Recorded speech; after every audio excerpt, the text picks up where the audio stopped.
would you describe Connor to somebody who hasn't met him? Well, before the last few months, very funny, very,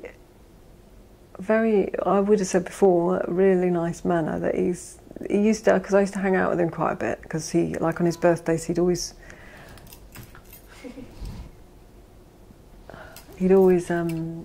like, he'd want to go on his birthday celebration, but with just me. And then we had this joke about just you and me, Mum. And on those days, it was quite funny, because he didn't want to talk to me or anything. He just basically didn't want anyone to go, and knew he couldn't go on his own, I think. But he was quite good company. There's something quite comfortable about hanging out with him, I find. He's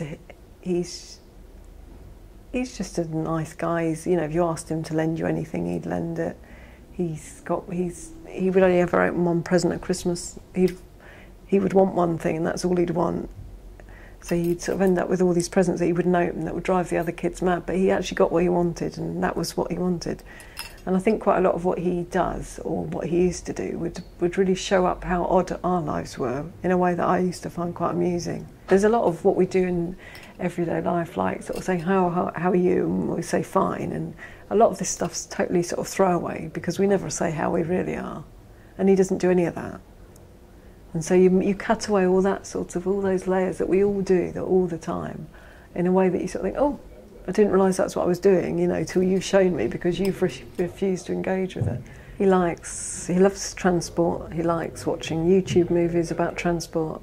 He loves watching DVDs.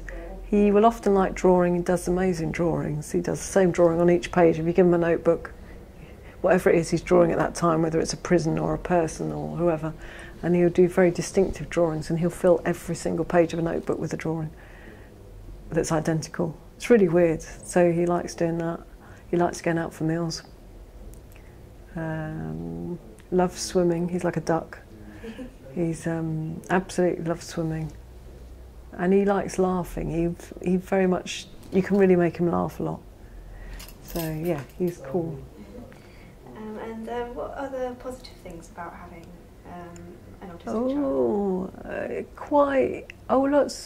Lots of positive things.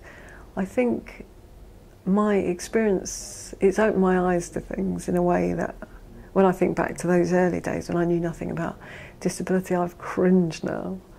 I absolutely embrace and love difference. I absolutely love, you know, I have so much admiration and respect for people who are different and what they do and all the rest of it. I think it's helped me in my career enormously. It's really given me a focus of research that I find fascinating. I love interacting with other academics in the same area. I love the whole disability studies and all that sort of that. I love the overlap between work and home life. I think that's great, this whole interest in disability. What else? It's made me a better person, I think. It's made me appreciate different things in a way that I wouldn't have done before. It's made life interesting. It's made life very colourful. It's even writing the blog. I love writing the blog. That's been fun, which I wouldn't have probably written about before. So yeah, there's all sorts of really positive things. And he's great. So.